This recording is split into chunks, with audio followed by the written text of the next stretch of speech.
Welcome to the Cash Flow Project Podcast. Are you looking to better your financial situation by increasing your cash flow? Too busy to hunt for real estate deals or don't know where to start? Then you're in the right spot. Join us as we dive in and talk about investing for cash flow using multifamily real estate. Welcome to the Cash Flow Project Podcast. I'm your host, Steve Fieros with Tri-City Equity Group. Today, we've got Pete Neubig on the show. Pete is the former co-founder of the Empire Industries Realty and Property Management based in Houston, Texas. He later sold that company to Min Management, where he was a vice president of Eastern Operations. Today, Pete is a co-founder and CEO of VPM Solutions, an online platform that connects the real estate industry with virtual team members across the globe. He's been investing in real estate since 2001, and he's been both a passive investor and a lead investor in multifamily complexes, wholesale houses, purchased over 100 properties. Hey, Pete, welcome to the show.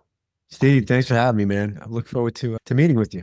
Yeah, no, absolutely. I appreciate you taking time out of your day to hop on with us and see how we can maybe add some value to the listeners, both through not only your previous experience, but also through your company now, to see if maybe people can really, it's been a big swing, I think, towards, of course, having a globalized economy, and also getting help from around these different nations where there's a ton of excellent resources. So, but kind of before we dive into that, give us a little bit of your backstory for those of our audience that may not be familiar with you.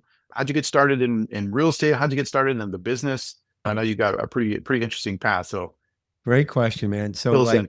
I like most everybody. I was told to go get good education and go get a good job and be an employee for your whole life and save a bunch of money and some kind of 401k. And then when you have a colostomy sack and a diaper on you, you can then retire. And that was the path I was leading to. But when I was young, I was around 30, 31 years old, I'm like, man, there's more to this than just working 9 to 5 every day and just basically scraping money for your 401k or IRA or whatever vehicle, whatever retirement vehicle you wanted to. And of course, 2001, the big book out there was Rich Dad, Poor Dad by Kiyosaki out of your area in Hawaii. And Kiyosaki wrote that book. And like many others, it changed my course of my life. And one of the things I did that I thought was very smart is I found a local real estate investment group here in town, and I'm in Houston, Texas. And so I joined that group, and they kind of educated me and changed my mindset. And I knew that I didn't want to work the rest of my days. I didn't think I was smart enough to actually own my own business at the time. But I'm like, I can buy real estate. This is like, I hate to say this, but it's almost like dumb proof. Like it's like you find a house, you look at the comps, you look at the kind of cash flow, and you buy the house and you make money. That was kind of the objective. I didn't realize that it's not that simple, by the way. The spreadsheet always has on the bottom, it always has like, this is how much cash flow you're going to make every month. And in true reality, there's something called people, and people break things. There's houses, you have to repair things. People don't pay rent. People pay late. People get evicted, all sorts of things that happen. But in 2001, my first deal was I bought a duplex in Houston. And the same day, I also closed on a 100-unit apartment complex as a passive investor.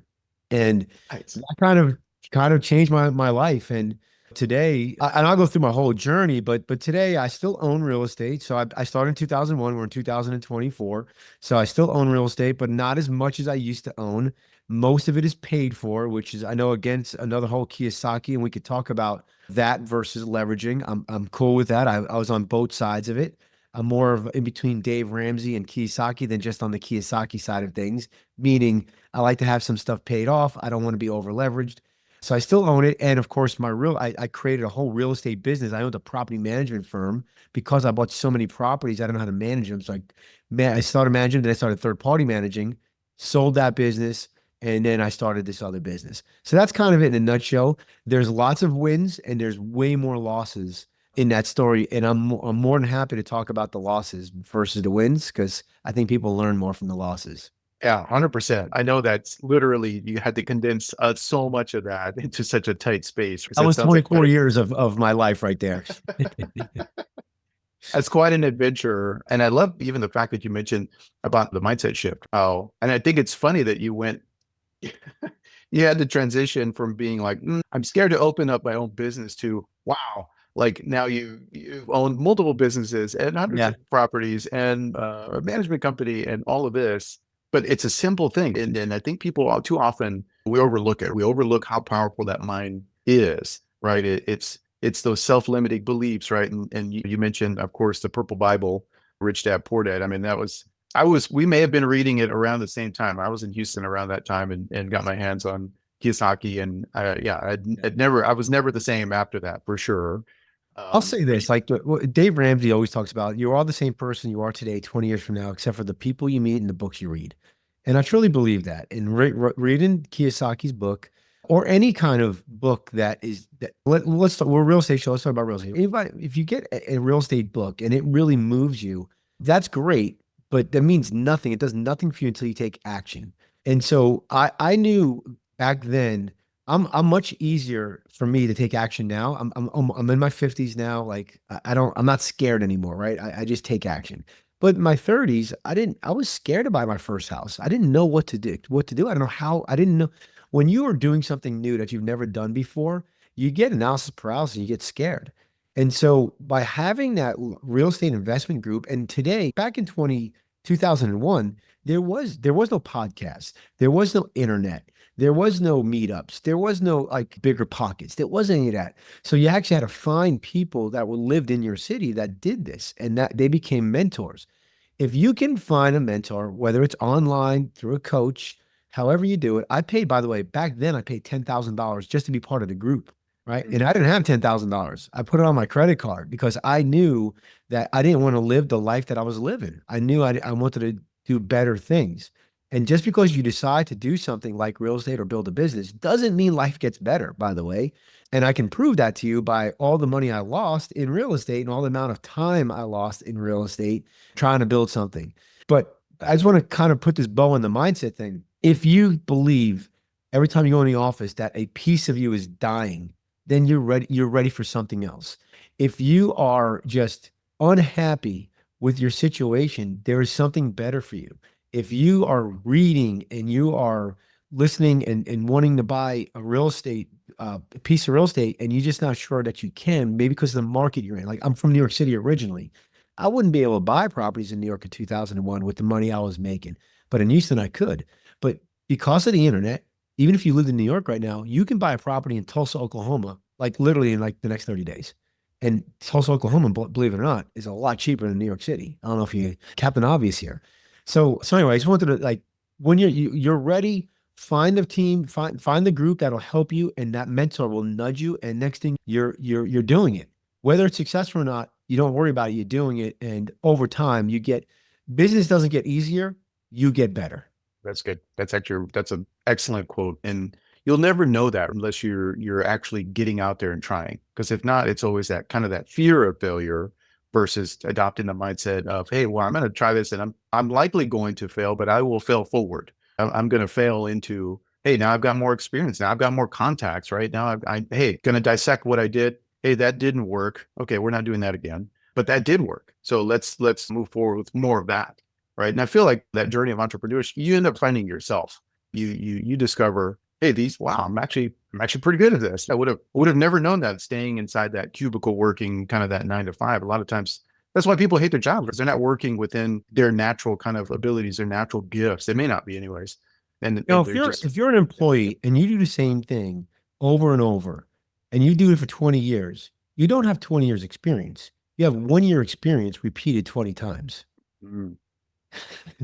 And the other thing I want to say is like, if you go to seminars and you go to all these different seminars or conferences and you don't take any action, I'll never forget my first seminar I went to. It was an NLP seminar, so neuro linguist programming, because we were getting ready to flip homes and we needed to learn how to negotiate. And I remember sitting there, I'm talking to these people, and they had been to like 40 different seminars. And they would tell me why none of it works. Oh, this doesn't work, this doesn't work, this doesn't work. But you know what the underlying theme was? They never took any action. Just because you go to the seminar, like, and then you're like, oh, this guy's going to scam me. And no, every seminar you go to, I promise you, it all works. It's just, will it work for you? Do you have what it takes to make it work? Are you going to put in 100% or are you going to put in 10%? Or are you just going to go to a seminar and think that because I have the book that like deals should come to me? it's hard work. When you see somebody who's super successful, I promise you, they worked really, really hard. And they were, it was hard work plus time equals success. Yeah, no, and you're 100% right. I mean, I've done the same. I've met people out there that are like that, or we have local meetups here, and we'll put on conferences and whatnot. And it's like, oh yeah, you'll always meet those people that are, oh yeah, I went to the last 3, 4, 5, whatever. Out here, we get like these traveling. I don't want to say like road shows, trade show kind of deals, but these guys that come out to Hawaii, and it's like, well, hey, for them, it's cool to do whatever and to sell products or services or whatever to people in the islands. But you get the same people that show up, and it's like, well, I've been to 40, just like to your point, I've been to 40 different things, and it's like, well, they're all trying to sell me on something. They're all trying to scam me. It's like, well, that's true, but did you do anything with any of those? And they almost feel, sometimes people I feel like can scratch that itch for wanting a better life by feeling like they're making progress towards them. Wow, hey, I went to 3 seminars this year. That's a great point, man. That is a great point. Like, just because you sat there for the week, you take your 2 weeks vacation, you go to seminars, each of those weeks, you learn something and you're upset because they're trying to sell you something. Well, yeah, they're trying to sell you a better life. And so, yeah, they just get that good feeling just from showing up. And at the end of the day, the work, you have to do the work. And I had a buddy of mine, I love him to death, but for 10 years, he's been telling me he's going to do this or this or this or this. And 10 years later, he's still telling me he's going to do this or this. And he doesn't want to make a decision because it might be the wrong decision. But indecision is the worst decision you can make. At least take the steps towards one path. And if that path doesn't work, okay, well, maybe I lost a year, 2 years of my life because I should have went down this other path. But if you take no indecision, 10 years goes by and you still don't know if one of the paths was best for you. So for me, back then, I knew I felt anyway that I was not really ready to own a business, to start a business. And honestly, it was self-deprecating. I told myself I wasn't smart enough. I wasn't smart enough to own my own business, but I was smart enough to learn how to buy a single family rental. That's what I felt. And so I hung around with people who owned and basically were investors. And I started hanging around. And what's the old saying? The average of the 5 people you hang out with the most? Well, I started hanging out with investors. Then in that group, there was guys that owned apartment complexes. So then I started hanging out with those guys. And next thing I'm investing in apartment complexes, much like the way you guys do, right? The main investor or the lead investor, he would go out and raise funds, and then all of us secondary or limited investors or passive investors would give him the money, and then he would run the deal, and then you get, in theory, passive income. And so my first deal was a duplex that I bought, and then my same deal, same day, second deal was I invested in passively into this 100-unit apartment complex in South Houston.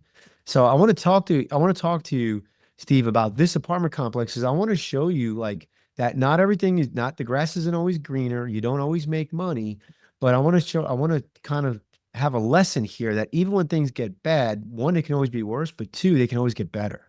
And so we bought this apartment complex, and the day we bought it, we're at the closing table. So a couple things I did wrong right away. Okay. So I was able to use my IRA money. I moved into a self-directed IRA. And because of that, I'm able to invest that money into a business or into an apartment complex or real estate. So I was taught how to do that, and that worked seamlessly. So 31 years old at the time, and I get 120 grand, my whole life savings, right? And I bring it into this LLC. The second thing is we're at the closing. Oh, the second thing is we had to go to loan. So we put in 20% down. We have to get a loan. And for some reason, they wanted the passive investors to sign personally for the loan. That should have been a red flag, right? But I had a mentor. He's like, it's okay. The main lead partner was a good guy. And the main lead partner, he's still a buddy of mine today, 20 years later. So I do want to just put that out there. It didn't work out, but not because he scammed me or anything. He's just a bad deal. So so now I'm personally signed for the note. And then we get to closing table. And I don't know if most people know this, but the first 3 months of insurance and taxes have to be escrowed, and you have to come up with that money so they can escrow them. And the partnership did not have enough for all the closing costs and those 3 months of escrow. So the mentor, who was our mentor for all three of the partners, the lead partner, I think it was a lead partner, and 3 three passive investors. So he's the lead and three passive investors, me and two other guys or two other folks. And this guy comes out, and you got to remember, Steve, this is 2001. This is way before the fall of 18 or 2008. There was the Wild West. It's also Texas. And so what happens is they decide they're going to take that 3 months that I'm supposed to pay cash for, and they're going to roll it into the note. The title company did this. Okay. That's called mortgage fraud today, and shouldn't be done, but that's what happened back then. Okay. Back in the day, Pete is absolutely 100% correct. They would do all kinds of stuff. And I'm even curious as what your price point was for that, because Houston 20 years ago, man, like way different. I mean, every Yeah. city around the country is. We paid, it was a 100-unit apartment complex, and I believe we paid 1.5 million for it, I think, if I recall. So not a lot of money for a 100-unit apartment complex. Okay. Yeah. And I know this because I got sued for $1.5 million. Okay. Personally. All right. So that's so we got all these red flags. Okay. Mhm. But we end up buying the property. And the property was a Class D. If you don't know what that is, it's kind of low income, a kind of a building that's older in a rough area town. And our goal was to make it a Class C. The problem was there was two buildings, big apartment buildings, each on each side of us, and our building didn't have a fence. And so we decided to make the building better interior. We made the building better, like inside, like we made kitchens and bathrooms. And the first 6 months or so, it actually worked out. Rents were getting raised. We're going to have a 3-year deal where we bring up the NOI. We sell it at instead of a Class D, we sell it as a Class C. So our cap rate goes down from 10 to 6, and we make more money. Blah blah blah. Right. Anyway, short story long, the shit hits the fan. Sorry, the stuff hits the fan. People are no longer renting from us because we're not accepting those applications anymore, right? Because we wanted to be a Class C, so we want to have a little bit higher rate. But those people would just go to the other apartment complex, and they would meet in our apartment complex. So we couldn't get rid of the riffraff. We found out that the property the manager of our apartment, so our manager was stealing from us. We found out the maintenance guys were stealing from us. The folks that were moving into the nice units crushed the units like terrible because they weren't good people. They were getting evicted. We had a balcony fall. Yep, we had a balcony fall. Like it literally just fell off the side of the building. And then we had like a gas line explode. Yes, a gas line exploded. I mean, it was just terrible. And so we had no money. So the bank said, we'll work with you. Don't pay the mortgage for a few months, and we're going to redo your note. Well, after a few months, they stopped taking our calls, and next thing they foreclosed on us. Yep. So they end up selling the property for 2.1 million right from under us.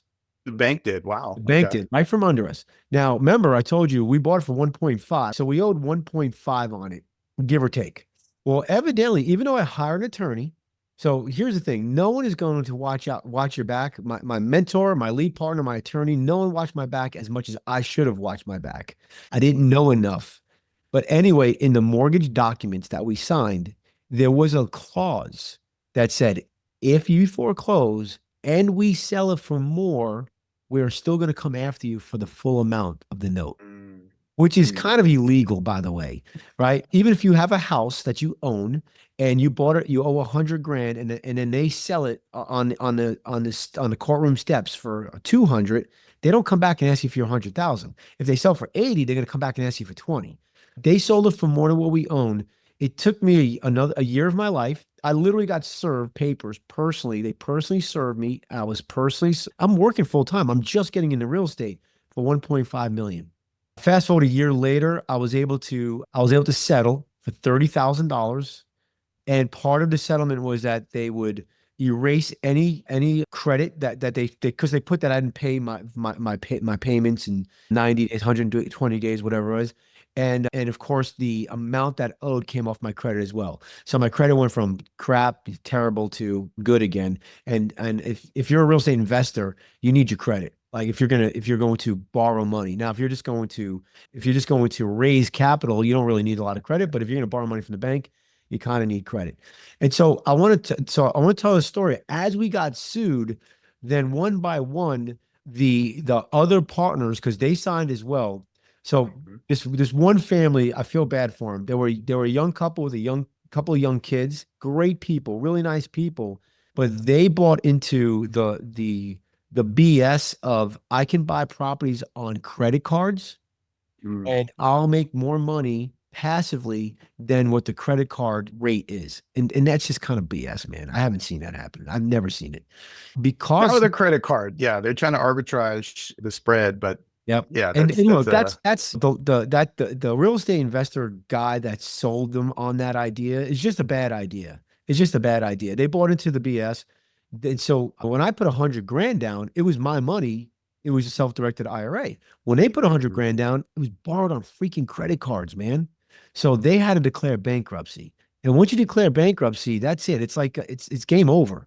You're out of it. Like I doubt they're in real estate today. I don't know. I lost touch with them. But I lost my money. I lost $100,000 that day when they foreclosed on me, plus another 30. And luckily, I owned 3 duplexes. I sold them, and I literally made 30 grand. And then I had to give that check over to the bank. And I was more mad about that 30 grand than I was about the first 120 that I lost. But the moral of this story was that one is I just dealt with the problem at hand. I didn't blame anybody. So I'm a big fan of being what I call above the line, ownership, accountability, and responsibility versus being below the line, which is blame, excuse, and denial. So I never Mm. blame the lead partner. I never blame the attorney. I mean, maybe I did for about 10 minutes a day, 2 days, but I didn't live there. I took ownership. Okay, that was my fault. I signed these documents. I reviewed these documents. I hired that stupid attorney. I listened to this. I didn't listen to the tea leaves, the weather bells, whatever you want to call it, right? So I took ownership and accountability. I'm like, hell, man, like 1.5 million, like no, that's a lot of money, you know? And so by taking accountability and responsibility, I hired an attorney. I just fought this thing as best I could and continued to try to buy real estate while I was doing it, which is kind of interesting. You're getting sued for 1.5 million, your credit's getting ready to go in the tank, and I think I bought another like 6 duplexes or something like that. I love it though, man. I mean, like again, you're failing forward. You didn't let that one, which I mean, it's a massive, massive event, keep you from continuing forward. So, I mean, kudos to you because just like that other the student, right? They obviously tried you guys were doing the same. You're buying into the same property, so you're pursuing kind of the same strategy. But for one, you had a more firm foundation. You were actually working with your own capital versus them with the credit cards. Well, it's not over leveraged. Correct. And that's probably why you still hold some that are like how you were saying at the beginning, like, well, okay, hey, I still have some mix of Dave Ramsey, and probably some of that came from your learned experience there. 100%. But you continued forward. Like some people just get completely squeezed out. They're like, man, okay, like and they ran into trouble, and basically like, hey, I'm not doing this anymore. Real estate doesn't work. I followed this. I did take some action. It just doesn't work. It must be for other people, right? But you're just like, I mean, I gotta find a way to make this work. Like this, okay, option A is not working. Just like you said, you're just putting one foot in front of the other. I'm going to deal with the problem that's on right in front of me at this time. What can I do? And How can I solve this? each person has unique experiences, and those unique experiences are going to have them formulate an opinion or a worldview. And Mm-hmm. I can tell you today, even today, 20 years later, I remember like it was like, yesterday, and I will not buy into any apartment complex that's a class B or below. I just won't do it. I have some opportunity zones that are brand new apartment complex, class A stuff that I'm in. But if you came to me and you said, I got this class C minus, D plus, or C apartment complex in name a town, I am 100% out. Also, I bought 31 single family homes, all in the lower income area of Houston, and I'm out on those. I own one now, and I own the note. I don't even own the home. Today, I own Class B properties, all single family. They're in Houston, and I'm starting to buy in Tulsa, Oklahoma. That's why I mentioned that earlier. Tulsa is Houston 20 years ago. So it's interesting. What's the old saying? When should you buy real estate? The first answer is 20 years ago. When's the next time you should buy real estate? Like today. Now, yeah. Right now. Tulsa is Houston 20 years ago. So just to give you an example, 20 years ago, I'd buy properties in Houston I was buying for 35,000. That was low income, but let's say 100 grand, Yeah. and they would rent for $1,000. It's called the 1% rule. Well, in Tulsa right now, I just bought a property in April for $125,000 that rents for 1190. So almost 12. Mhm. So it's literally the 1% rule, which you cannot get in Houston anymore. It's just the market's done. And so today I have, I think 12 properties. I can't remember. No, four I own a note. So I got 9 properties. Okay.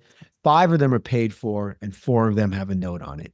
And we can have that argument like, Pete, that's stupid. You should leverage this and that. And I get it, but that story I just told is the reason why I don't trust banks and I don't like to be leveraged anymore. So I used to, when I first started, if I could leverage 103%, I would. That's the Kiyosaki methodology. Leverage as much as you can. If you leverage 103%, you make $1. Even if it's $1, it's infinite returns, yada, yada, yada. And then, yeah, Dave Ramsey on the other side, he's like, I wouldn't buy a house unless it's paid for. I'm like, which Right. that's that's almost impossible these days. Like, Yeah. yeah, I'm not going to buy, you're going to buy by the time I can afford the house that I was going to buy, it's now 15,000 more or 20,000 more, $100,000 more. So you have to be in the middle somewhere. And then where, based on your worldview, your experiences, you're going to come to one side or the other. So I used to be leaning, like kind of leaning Kiyosaki, and now I lean Dave Ramsey. I'm also 30 years older. I'm 54 now, where when I was 34, leverage, baby, leverage. At Yep. 54, I'm like, oh, let's Your pay your some stuff your off. your risk profile has totally It's significantly changed changed. because Yeah. yeah, yeah. And that's what everybody needs to do. Like everybody needs to kind of evaluate their own personal situation. What's your risk tolerance, right? What is your time horizon, right? Because like that, like it's just as Pete Sharon, hey, when he first got started, he's much younger. You got plenty of working years in front of him Right. versus, hey, when we get a little later in life, hey, you know what? We're going to take some chips off the table. You've had some wins. Awesome. Let's reduce the amount of leverage that we have to protect yourself, right? Like, and that's totally fine. So nobody can answer that for you. You have to evaluate your own situation, your own finances, and this can be at every stage of life. It doesn't have to be when you're later into your career versus at the beginning. Typically, though, if you're just starting out, that's the time that you can actually take more risks. You can take more challenges because, again, you've got more years in front of you typically to be able to kind of, hey, all right, we're going to shake that bad circumstance off. And I love too, just your whole approach to it is like, hey, this, you got to remember, like, I'm going to learn from this. This was maybe what this challenge that happened to me, this was happening for me. This wasn't happening to me. This is setting up a life of success through a successful real estate career, just like you've had.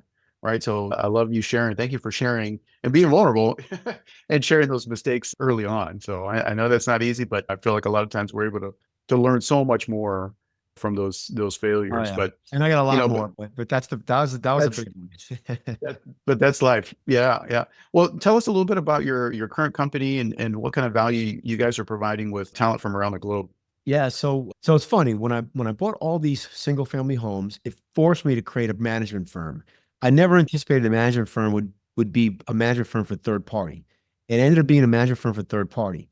And then what happened was I was having a hard time finding talent and retaining talent and being profitable for the amount that I had to keep paying people in the US. And that's when I found people in Mexico, Philippines, Costa Rica, and what happened was I became the blueprint for other property management firms and for real estate firms because I changed I became more profitable. I became a proactive company.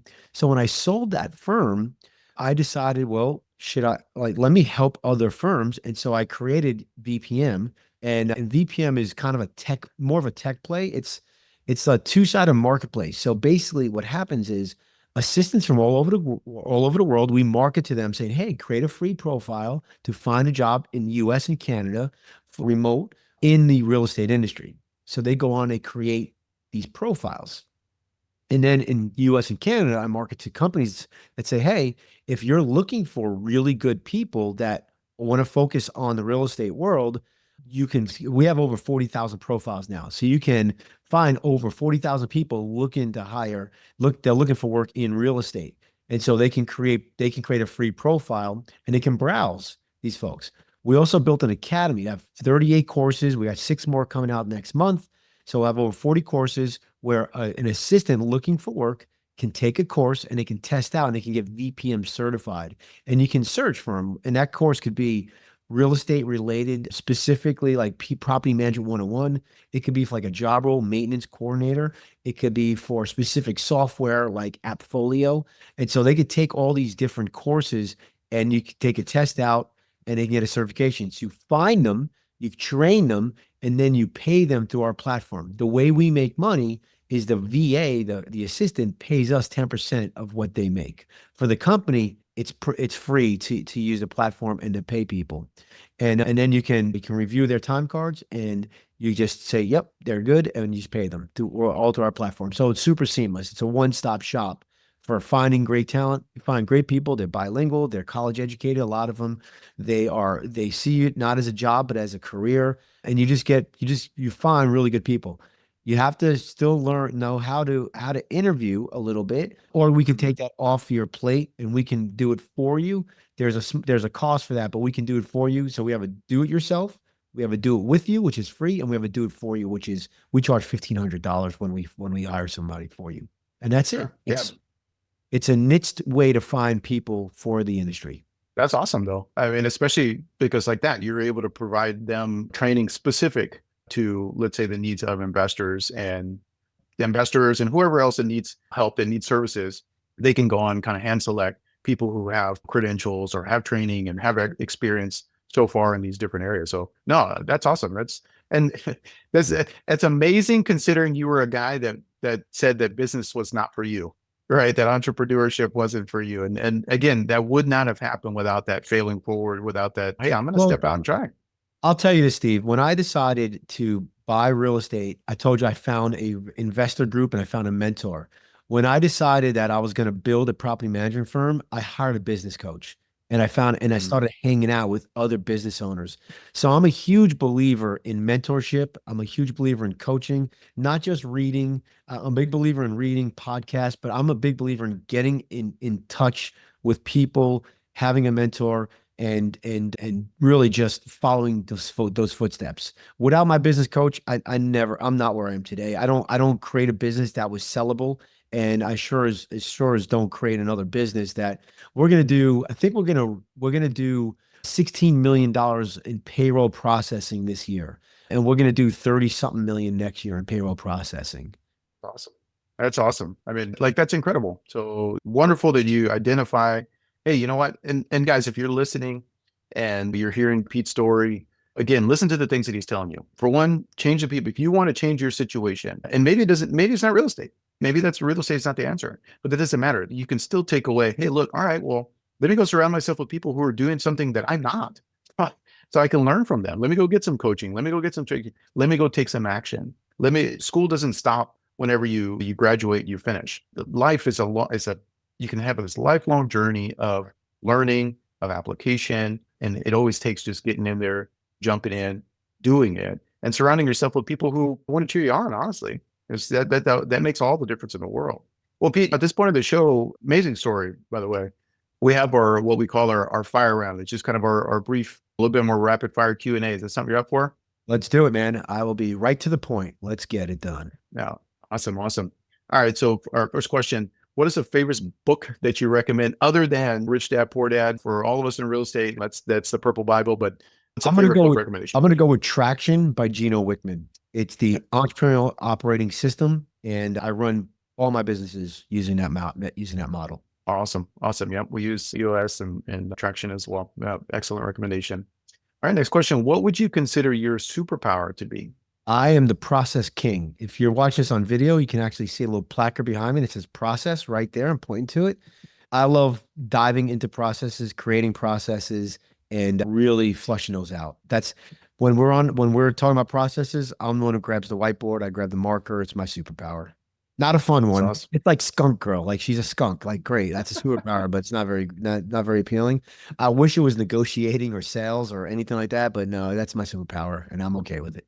It is absolutely a superpower. And I'll tell you what, as a business owner, it's absolutely necessary. So that's great. All right. And then the next question, if you could go back in time to when you were 20, what advice would you have for your 20-year-old self? Oh man, I don't know if my 20-year-old self would take the advice, but I would have started, take the job, not for the money, but for the learning. Mm. And when I was 20, 21, whatever, I took the job for the money. And so take the job for the learning and think about creating a business sooner than later. Like get out of being an employee. Yeah, no, 100%. No, that's great. Well, Pete, if our audience wants to reach out to you, they want to get in touch with you, they want to find out how they can get a VA, or they just want to pick your brain, what's the best ways for them to be able to do that? Yeah, so I'm old school. Email me. I don't even have an executive assistant. It's Pete at vpmsolutions.com. And if you want to check out our product, go to vpmsolutions.com. You can create a free profile, check out all the academies, check out all the resources that we have. Awesome. Well, hey, I really appreciate you taking time of your day, Pete, to come on and share with our audience your wins, but more importantly, the losses and what you can take away from that and what they can apply to their own lives. So I appreciate you jumping on with me, having a great conversation. I've enjoyed it, and I'm sure the listeners have as well. But I appreciate you. We'll have to circle back with you and see if you hit that target for your payroll processing next year or so. But yeah, we'll see you we'll see you next time. Thanks for having me, Steve. Aloha. Thank you. All right. Great episode with Pete Neubig. Awesome him sharing his story about his entrepreneur journey, his journey into real estate. Again, they're not always going to be wins, guys, but that doesn't mean you can't take away from them. You can't learn from them. That can set you up for a lifetime of success. Guys, if you're interested in investing with us, go to tricityequity.com. You can learn more about the offerings that we've got on the table, our past deals, and how you can connect with us. You can also join our Facebook group, Honolulu Multifamily and more. If you want to connect with us here locally, we've got meetups every month. We'd love to meet you in person. And just like how Pete was talking about on the show, if you want to surround yourself with like-minded entrepreneurs, business owners, real estate investors, you want to be in the room with people who are like that and driving for something towards something better. They want to improve themselves, improve the people around them. So make sure that you're making plans to be out at our next meetup. We've got one coming up every month. So it's never too late. And then if you're finding value in the show, guys, please make sure that you're sharing the episode, that you're liking and subscribing to the podcast and to the channel. We'd greatly appreciate it. And we love your feedback. Love hearing all of the stories that come back from you guys, when all the great takeaways. But that's going to be it for me today, guys. We'll see you on the next episode. Go out, take some action, apply what you learned today, and make your life better. We'll see you on the next one. Aloha.